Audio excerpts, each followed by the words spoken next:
Hi, I'm Jess. Hi, I'm Kristen. And this is ReDIScover, a conversation where we travel through everything that makes up the essence of who we are and how to live authentically and imaginatively. Here, we invite you to join us as we explore and discuss a little bit of, well, everything. From Disney to cultivating your most authentic life to deepening your relationships and talking about the real stuff. We hope you'll find this a space that speaks to you, encourages you, and brings a little bit of magic into your day. Hi everyone, I'm Jess. Hi, I'm Kristen. And welcome back to this week's episode of ReDIScover. This month of February 2021 is going to be dedicated to all things love and relationships. This month's theme kind of was inspired by the either dreaded or excitable holiday of Valentine's Day and the fact that it invokes a lot of mixed feelings for a lot of people. So whether you are single or married or in a long-term relationship, or you've just sworn off of dating forever, or are just dating in that middle in-between stage. In that casual way. We've got topics and insight for every situation, and today's episode is going to kick off this month, and we're going to talk about everything we've learned from dating. Come along with us. We'll share what we've learned, and we hope that it will bring some insight and awarenesses to you. And I think it's important to give the disclaimer that obviously we are not trolls, so we are not love experts. And that's a Frozen reference if you didn't get it. I said the word trolls and Jess's eyes were like, what is she saying? I was very confused. We are not love experts. We are not love doctors. And we are gathering these thoughts and perspectives based on our own personal journeys and experiences. So they are observations based on what we've gone through. But I think, and I'm sure Jess will agree, that they're definitely applicable to a lot of situations, whether you are a man or a woman, whether you're straight or gay. It does not matter. Love is love. And we are here to talk about all of the ups and downs, highs and lows, and everything we've learned in between. Take what you want, leave what you don't, and It will be a really fun episode. And a little vulnerable too. So to kind of get us started, we each explored in our own minds our past relationships and kind of talked them out with each other, and we compiled a list of a few things from each of us that we've learned along the way. So I will let Jess start us off with her first point of contention.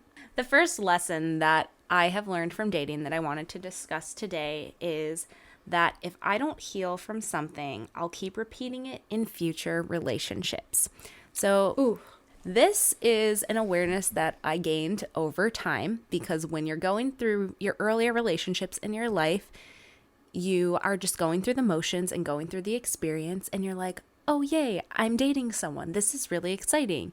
And as the relationship progresses, and in my case, some of them dissolved over time, when I was reflecting back on 2, 3, 4 different situations, a lot of them had really similar qualities. Admittedly, in earlier relationships, I often was dating people who just got out of other relationships.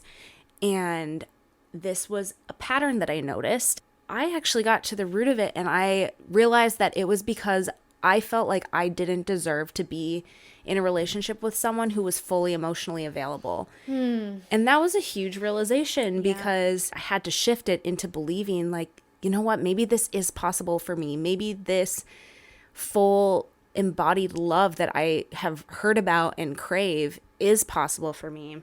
I had to lean into that, even though it was very, very uncomfortable. So I think the first step to that was realizing what the pattern was, and then taking ownership of it, and instead of shaming myself for it, because I did feel a bit of shame around that, turning it into an opportunity to heal. Thankfully, that did turn out, but it was a journey. If you're having something like that repeat in your dating life over and over and over again, maybe don't look at it as, oh, this always happens to me. This is just what happens to me.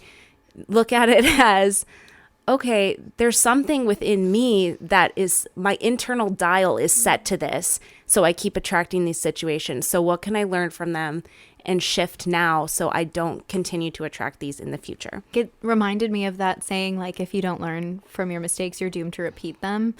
And I don't love that because it kind of invokes this feeling of like I've done something wrong, which isn't necessarily true, but I think a lot of people are gonna resonate with that. I mean, I was like hitting my head against my hand while you were talking because it's so true. I'm guilty of the same thing, and I'm still learning how to do that.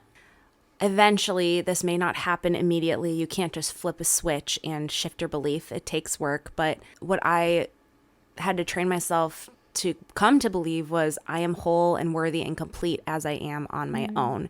And once I was able to get to that place, I was able to move forward and heal. It takes time, and I'm not saying I'm 100% healed from that, but I'm happy with the progress. So yeah, that reminded me that we should have also made the blanket statement that like you do not need to be in a relationship to be a complete person with a fulfilled, full, joyful life. And I say this like as someone who doesn't even necessarily believe it myself. So I understand that it gets easier said than done because I can look in the mirror and say, Kristen, you are whole and complete and worthy and enough as you are. You don't need somebody else. And then I still feel that like pang of loneliness sometimes. But I think that the more you tell yourself that, the more you'll start to believe it. And the more you surround yourself with people and thoughts and ideas and resources that reinforce that, the more it'll start to become kind of like a central pillar. This list was a lot harder for me to make than I expected it to be because digging into my past relationships to really dredge up the things that I've learned was painful. I feel like I was like, okay, I just have to like sit with the mess for a while and see what it's telling me. So my first one refers to your role in a relationship, meaning that your role in your relationship should be unique to who you are authentically and what you can bring to the table that will energize and fulfill you personally and enrich and fulfill the life of the partnership as well. So kind of like that idea that you can't pour from an empty cup, but just because you're a woman in a monogamous heterosexual relationship doesn't mean you need to be the like housekeeper. It doesn't mean you need to be the one constantly nurturing your partner while receiving very little emotional nurturing from them in return. I think we're all unlearning those kind of gender stereotypes in relationships, especially where like heterosexual ones are concerned. Because I always want to help people, I have fallen into that trap and I've been used because of it. So I would find myself in situations where I felt like I was giving all of me and getting like 20% of somebody else. Or whenever they were sick or needed something or they were upset or something was wrong or whatever, I was always like there just at the drop of a hat. And then when the shoe was on the other foot, I mean, I remember one time I was in a serious relationship and my partner lived 2 minutes away from me and I had to go to the emergency room because I had an ulcer in my stomach and trigger alert, but I was throwing up blood. It was bad. God. I was in so much pain and it was the middle of the night and he was awake because I was texting him while I was like sitting on my bathroom floor and I was like, I think I have to go to the emergency room. And he literally responded with, oh shoot, I'm so sorry. Instead of being like, do you need someone to take you? I'm there. I'm coming. Like, I would have already been at his door had the shoe been on the other foot. But I ended up driving myself to the ER because my roommates were all asleep. It was the middle of the night. I didn't want to wake anybody up. And he was not showing up for me. When you talk about, like, energizing and fulfilling you, I wasn't fulfilled because my partner wasn't showing up for me. And I wasn't energized. If anything, I was drained. And I constantly would say about this person, like, I'm tired. And it wasn't that I was physically tired, it's that I was emotionally exhausted by just giving and receiving nothing back. And the relationship wasn't enriched or fulfilled either because it was totally one-sided. I told you guys this was going to be hard for me to talk about. No, that's a really, really good one because I'm sure that's going to strike a chord with a lot of people. I know I've been in situations like that where you just want to keep giving and giving and giving. But if you're not receiving, it's a time to step back and be like, wait a second, I deserve to have someone who's going to show up for me. And that's not too much to ask. That's pretty bare minimum. And I think too, you hear all the time, you're like, a relationship needs to be 50-50. But I think over the course of my life, I've realized it really needs to be 100 and 100. Yes. Like 100% each person showing up. to be there for themselves, to be there for each other, and to be there for the relationship. So on to my next point. The people I attract are based on my internal beliefs and view of myself. I admittedly picked up some sort of belief that I was not worthy to have a fulfilling relationship. I almost had this I'm always in second place mindset. It's really funny because it doesn't come from relationships. I think it came from not being good at sports or not getting cast in the musical first round or things like that. And I let that bleed over into my relationship. So I never felt like I was able to be with the person I wanted to be with. I always felt like the guys I liked were dating other girls or were not interested in me. So coming to terms with that when I was in my 20s, I was on this 3-year streak of being single. The only thing that I had going on during those 3 years was this very on and off again, very, very casual interaction. And it made me feel so horrible. Like I was one of many other girls. I felt very used, and I really had to sit down with myself and be like, why am I attracting this? And I realized it was because I didn't realize that I was worthy of being in an actual relationship. That terrible situation was a blessing in disguise because it made me reevaluate, oh my gosh, I'm not stepping into my power. I'm not knowing how beautiful and strong and worthy I am. Love that Frozen reference. Yes. Finally, something clicked when I was going through this. I was going through some Louise Hay affirmations, and I also read a book. It was called Love Will Find You by the author Catherine Alice. It's pretty manifesty, but it was so good. And it totally shifted my whole perception of what love is and how you attract it. I just knew there was something going on internally that was making this happen over and over again. So long story short, I realized I needed to clean up my beliefs about myself. I had to call out my deepest, darkest beliefs and call them the liars that they were. It wasn't true. And once I finally did that and I started replacing them with more positive things that I knew were inherently true, that just got rid of the things that did not serve us anymore. The goal is to feel at home within yourself and to know that you can show up to any situation, dating or otherwise, as you and feeling confident with being there or just feeling comfortable with being there. Yeah. Okay, so I guess this is a good segue when we're talking about being comfortable and confident and at home within yourself.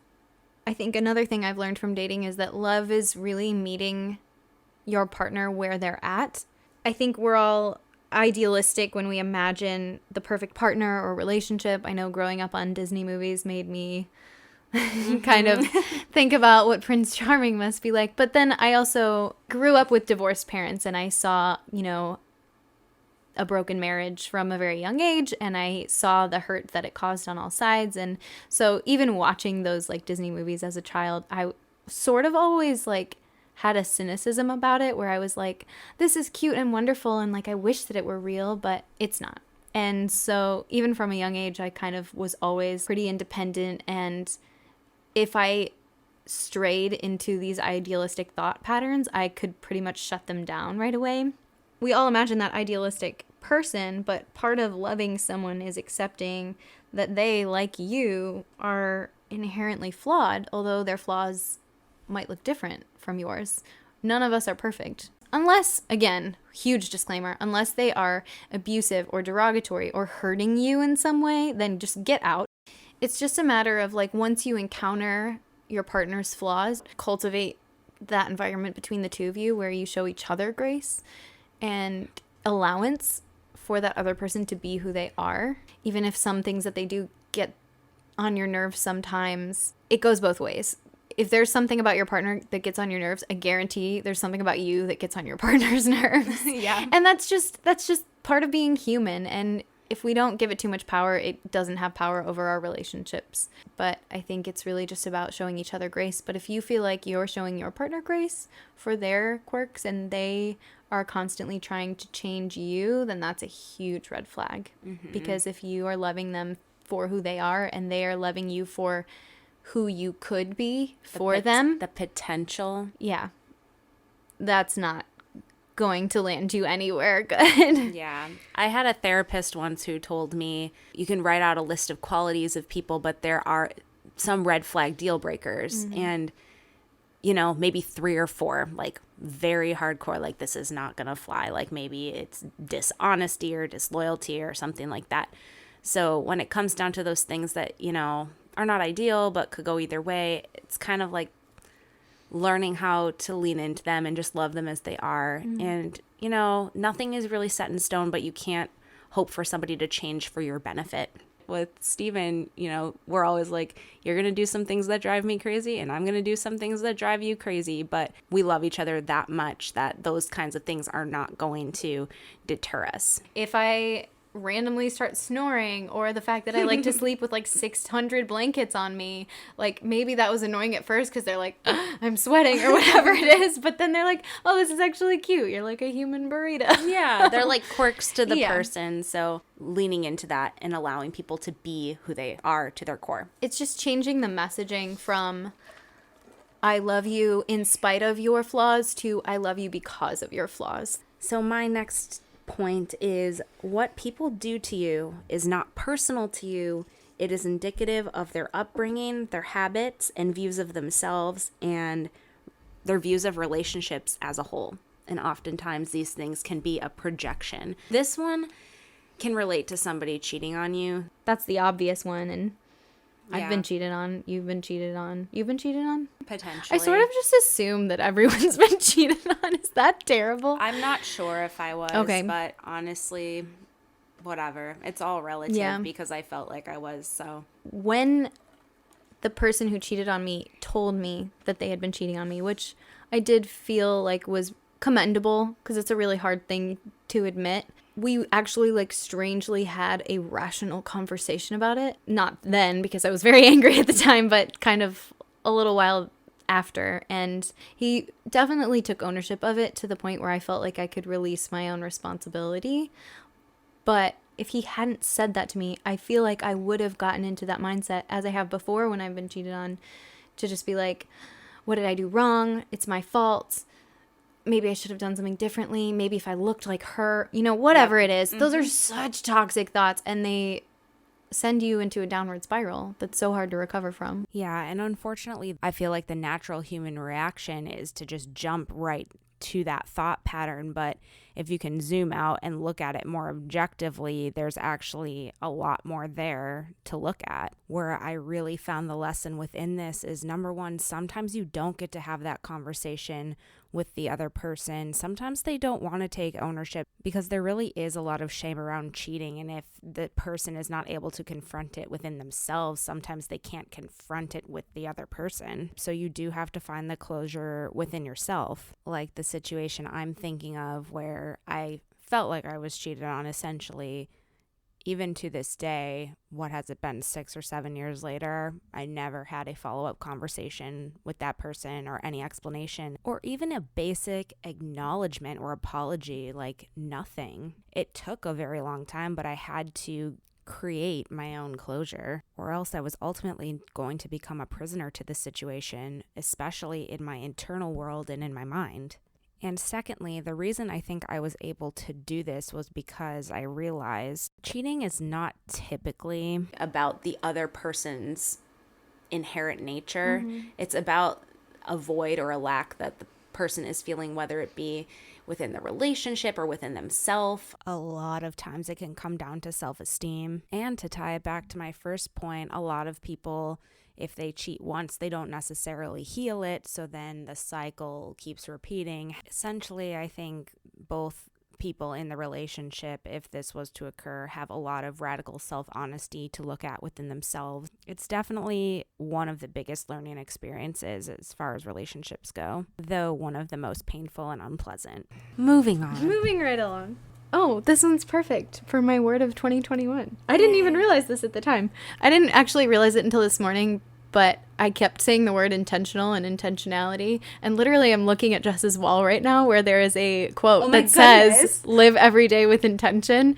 And I realized that she was like, intentionality is your word for 2021. And I was like, oh, I guess it is. So wow, there it is already. It's showing up. Yeah, before it was even 2021, when we kind of were fleshing out this episode, I wrote dating should be intentional as one of the things I've learned from dating, which I absolutely believe to be true. Once you start to get older and, you know, you're figuring out what you want your life to look like, you're choosing a career path, or you're traveling, whatever those things are that are kind of broadening your horizons and making you question your beliefs and adopt new ones, it also kind of helps to cultivate your perspective on the type of partner you'd like to end up with, or even if you'd like to end up with one at all. That just means time and connection and being specific. And that way you can discern whether or not to pursue that person more, ask that person specific questions, try to build a genuine connection with them through activities and conversation. We'll get into this more in next week's episode, but love languages and, you know, how those factor in. Maybe learn their Enneagram type. That helps me so much to understand what a person's motivation is in a relationship and otherwise. So I think just being intentional across the board. But I always say the perfect first date is a coffee date.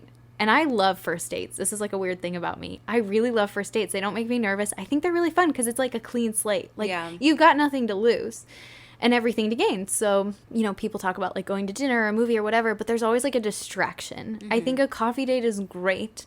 Whether you drink coffee or tea or you just have like a soda or something. If you're hungry, eat, obviously. But I feel like when you're not eating and there's not food coming to you or like a server coming to your table or whatever, you're literally just sitting there with like your hands wrapped around a mug and you're just looking at the other person across the table.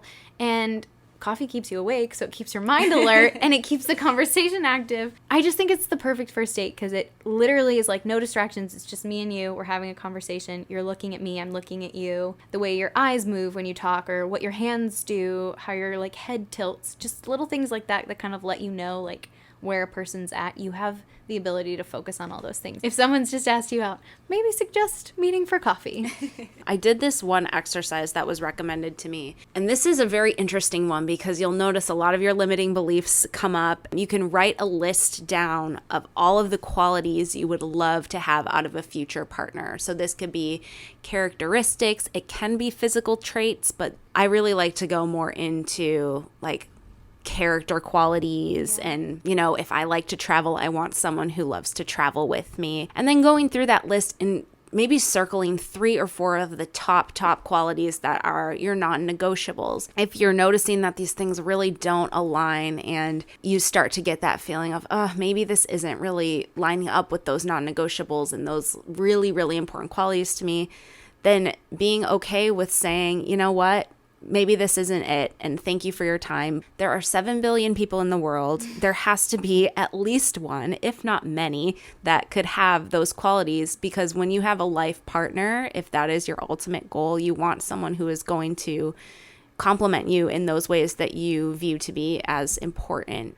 No one had ever told me to do that before. No one had ever really told me how to date before, and I was just, I felt like I was just thrown into the deep end of, okay, now we date because we're at that age and you're just going to do it and you're going to figure it out. And I felt stupid because I was like, I'm so bad at dating. No one ever taught me how to do this. I got clear about what I was looking for. And then someone came into my life who aligned with those things. And it worked really well. I don't think it's worth my time to pursue someone who isn't interested in having kids. Yes, I don't think that's it's a big worth my one. time to pursue a relationship with someone who doesn't have Jesus in their life, because that's a big part of my life. Something like that. So that might not be a factor for everyone, but it is for me. So yeah, and it's okay to really stand by those if that's really what's important to you. And not hesitating because you don't think it's possible. Like, anything is possible. Crazy things have happened. So I was listening to a podcast tonight. It was a Healthier Together podcast by Liz Moody. I keep talking about her. We'll link it in the show notes. But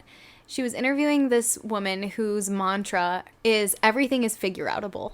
oh, I was say like, that all the time. Well, maybe she stole your mantra. Oh Although my she's like gosh. 40 something, so I don't know. Maybe she I got it from She said her. her mom used to say it to her all the time when she was a kid, because she used to just come home from school and her mom would be like on the roof fixing the roof because the roof guy was going to charge too much, or like retiling the bathroom. And this was like in the 80s before you could just Google how to do stuff. And she was like, how is my mom just like renovating our house on a high school diploma. I don't understand. She would always just be like, everything is figure outable. And she would just do it. And that sounds so crazy to me because I'm just like, you can't just do it. And I overthink absolutely everything. So somebody said yesterday to me that overthinking happens due to a lack of trust that everything will be okay, or that you are being 100%. guided. I overthink because I don't know how to surrender control, because my anxiety tells me that I need to hold on to what little control I have. Otherwise, everything will inevitably spiral out of control. This is my brain. This is what it's like to live inside my head, people. Aren't humans so cute? So cute and so frazzled. Yeah. Speaking of anxiety, I swear I didn't plan these segues. They just are working out this way. My fourth kind of pillar that I learned from dating, and this is 4 of many, but just to keep it condensed, is that my anxiety in a relationship is directly linked to not feeling valued or feeling used by the other person.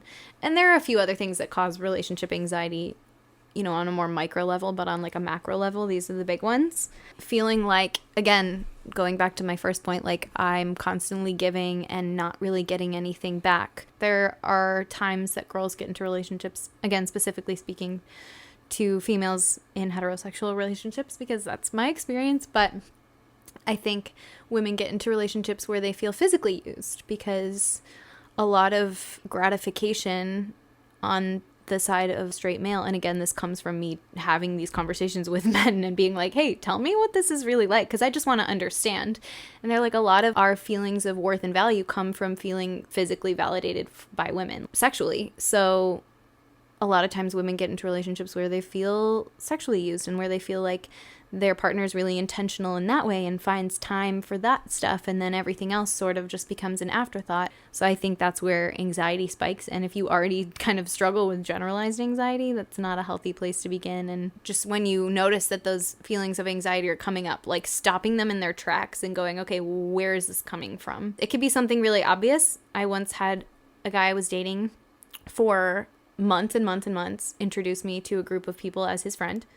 This is my friend, Kristen. And then when I addressed it later, my partner at the time was like downplaying it. Like, that's not a big deal. You're overreacting. And I was like, oh no, it's a very big deal, because your subconscious just spewed something out there and you didn't even notice. Mm-hmm. So it could be something very obvious like that. Obviously, as soon as he said that, my anxiety like skyrocketed immediately, but it could be something more subtle as well. Your body will tell you. You will intuitively know that something isn't right. And I think taking the time to stop and examine the situation is what will give you clarity. I have to give a plug again. I've talked about her in our social media accounts episode, but Amy Young on YouTube. Yes. Her older YouTube videos are all about dating, and they really opened my eyes. You'll have light bulb moment after light bulb moment, and she helped me rewire my whole thought pattern. I'm linking her in the show notes for you. If you feel any sort of resonance with this, look up Amy Young's YouTube videos. So something else that I learned during dating was that I had a fear surrounding not being good at the same things that my partner were, which is kind of funny looking back on it. I was in a relationship in my early 20s, and I was dating someone extremely smart to the point of where a lot of the things he said just went right over my head. But he was also really obsessed with sports, like very good at basketball. He was really into a lot of things that I just couldn't keep up with, and that made me feel less than. I realized, number one, that was something within me. Again, that was some sort of belief work that I really needed to dive in and shift, because just because he was good at math and I wasn't, didn't make me less of a person. Yeah. But for some reason, I translated it in my mind that I wasn't good enough for him.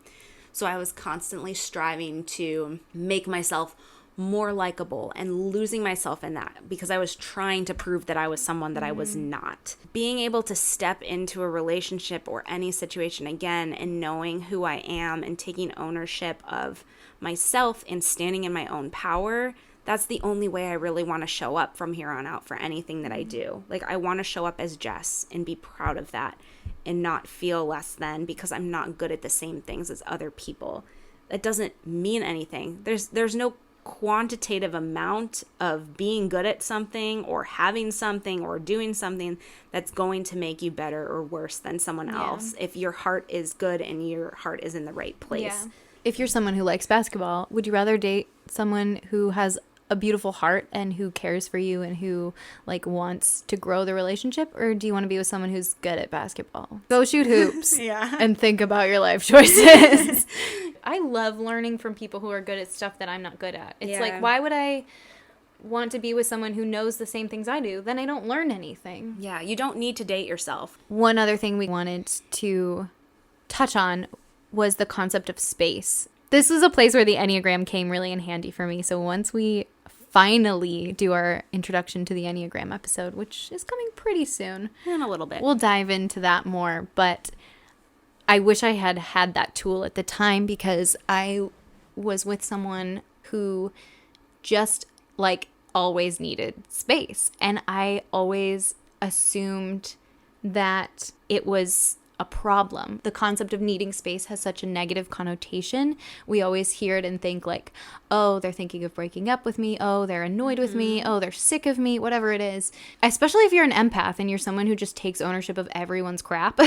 I think I got into this mindset where I was like, oh, this is my fault. Like, he needs space. It's obviously me. So when you think about an introvert versus an extrovert is someone who is energized by being around people. And so at the end of the day of like meetings or school or dance classes or sports or whatever it is, you feel energized at the end of that day because you've been around people, engaging with them and connecting. But an introvert will feel the opposite at the end of that same day full of activity. It doesn't mean that they can't show up and participate, but at the end of it, they need time to themselves to recharge because they feel depleted from that same experience that you felt like rejuvenated by. So it's just sort of understanding that the same scenario can have a different effect on someone's energy level. I would come home from school every day and be like, Mom, guess what? And launch off into a story. My brother would come home from school and he would just go up to his room and do his homework. And it's not that cool things didn't happen to him that day, maybe. He just didn't really need to share them and he felt like he needed some time to recharge. So I was in a situation where my partner was similar. And sometimes after we would go out or do something, he would need some time. If we went on a vacation, we would get back from the vacation and then he'd kind of like take a few days and we wouldn't really see each other. And I was like, he had a terrible time. He doesn't want to be with me. Maybe we spent too much time together and now he's sick of me. Whatever it was, I got in my head and I told myself a lie. I had been taught that space was a bad thing. But I think if you understand how your partner's energy is affected by being around people or by experiencing like a stimulating activity, you'll know how to show them grace and better respond to that and not jump to conclusions. Again, with Steven, we started off the relationship long distance. He was in China and I was in the States. So it was a 12, 13-hour time difference. And he's a wonderful communicator, but sometimes there are, thank you, God, but there are sometimes gaps within our texting. And there would be days where I would get a lot of anxiety when he wouldn't respond to me. Of course, he was just at work. He was with his friends. He was just living his life. But I was like, oh my God, does he not like me anymore? Where is this going? What's happening? Over time, though, I realized the more and more we grew our relationship, we were able to communicate each other's needs. And I need consistent communication. And I've told him that before. And he's able to rise to the challenge and provide that. But then when we do have space, I have noticed that we have more stuff to catch up on. It's like, oh my gosh, this happened and I want to tell you all about it. Or if he goes home to visit his mom for a week and a half, he comes back and we're just so happy to be reunited. Yeah. And like, it's not that the spark wasn't there the whole time, but it's like reignited and we get even more excited to see each other. It makes me think of friendship. You can go so long without seeing or talking to a close friend, but as soon as you're back together, it's like no time has passed at all. And if we just kind of like implemented that same concept, obviously not on such a severe level because this is a different type of relationship, but it really is fundamentally a similar like sentiment, I guess. Yeah, no, I've had a coach tell me that before. They're like, okay, so when you're having anxiety about the texting thing, think of it as your friend, as my friend Erica or Kristen or whoever. The other person is just living their life and they will come back to you, and just trusting they will come back to you and leaning into that. I think we have a couple of final points. Thematic takeaways. Yeah. And the first one from me is forgiveness. The entire concept of forgiveness is so integral to love and romantic relationships, it's imperative that you have this mindset of forgiveness and that you understand what forgiveness really is. And I think it's taken me a long time to kind of flesh out what I think it is. You don't really learn forgiveness until you have to forgive. The first element of forgiveness that people often don't think about is that you don't have to receive an apology in order to forgive someone. And you can forgive someone without them even knowing you've forgiven them, because forgiveness is something you do for yourself, more so than it's really something you do for the other person. It takes a long time and it's not always easy. And there are moments of relapse. I think that's another important point. Something's going to happen that's going to cause a stressor, and you're going to maybe try to bring the thing up that the person did and use it against them, but you can't. And that's kind of also what teaches you to forgive. Whether you choose to tell them or not is really up to you. And I think it depends on your relationship with the person or your contact with them.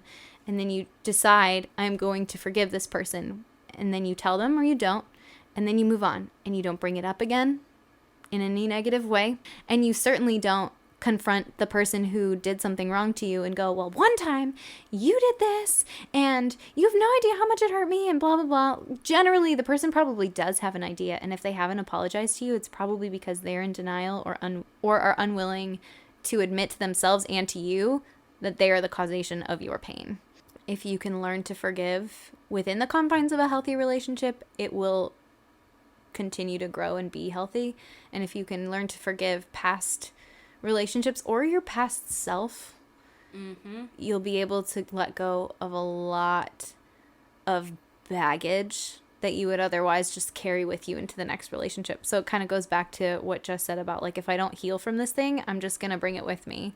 If you don't forgive yourself and the people of your past, you're just going to bring it all with you. We wanted to end on a note about partnership. I believe from my experience, a true partnership is the combination of a genuine connection and two individual, whole people showing up with a common growth mindset.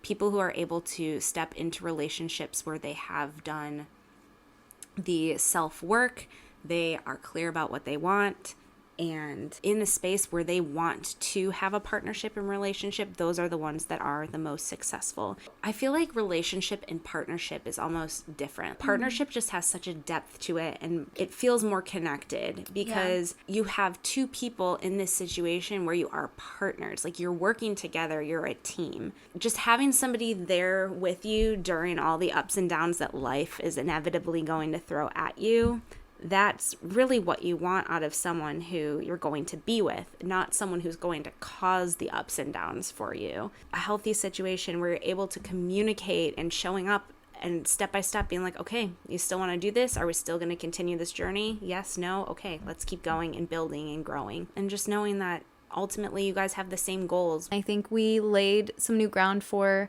some challenges for yourself to grow so that you can show up for your next relationship or your current one more.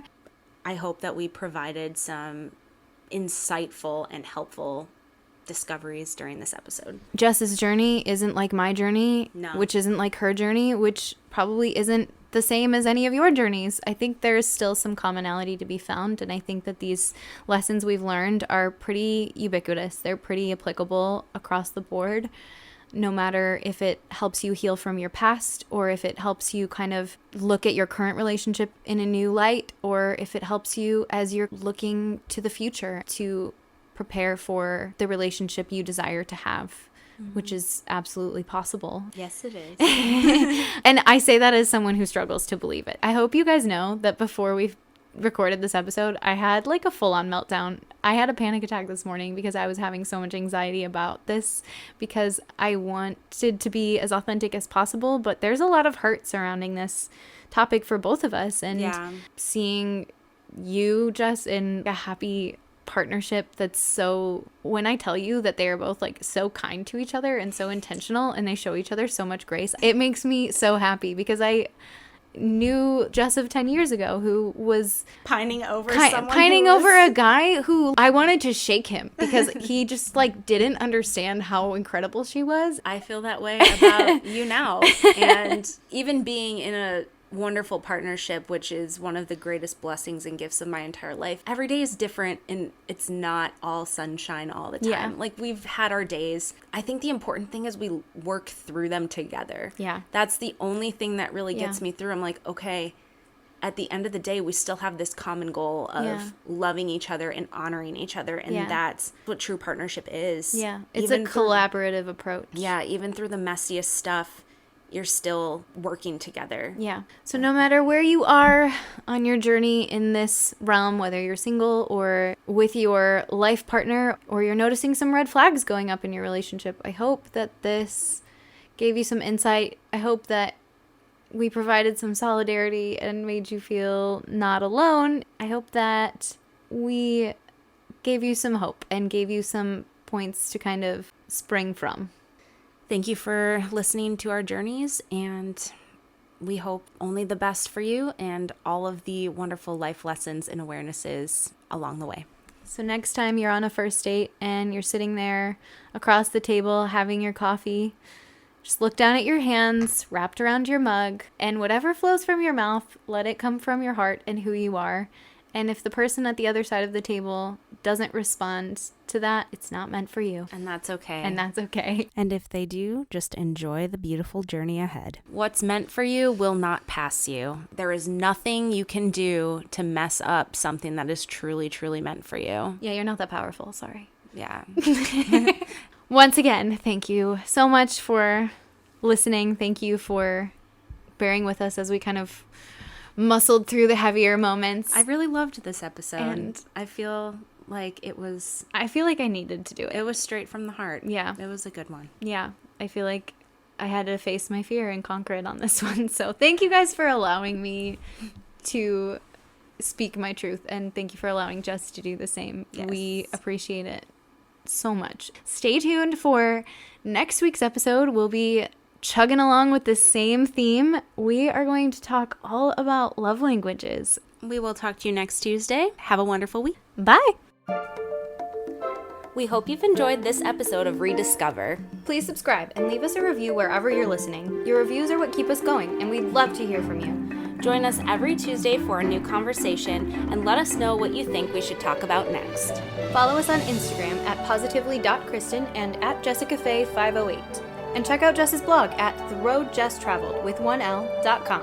Until next time, Stay frumpy!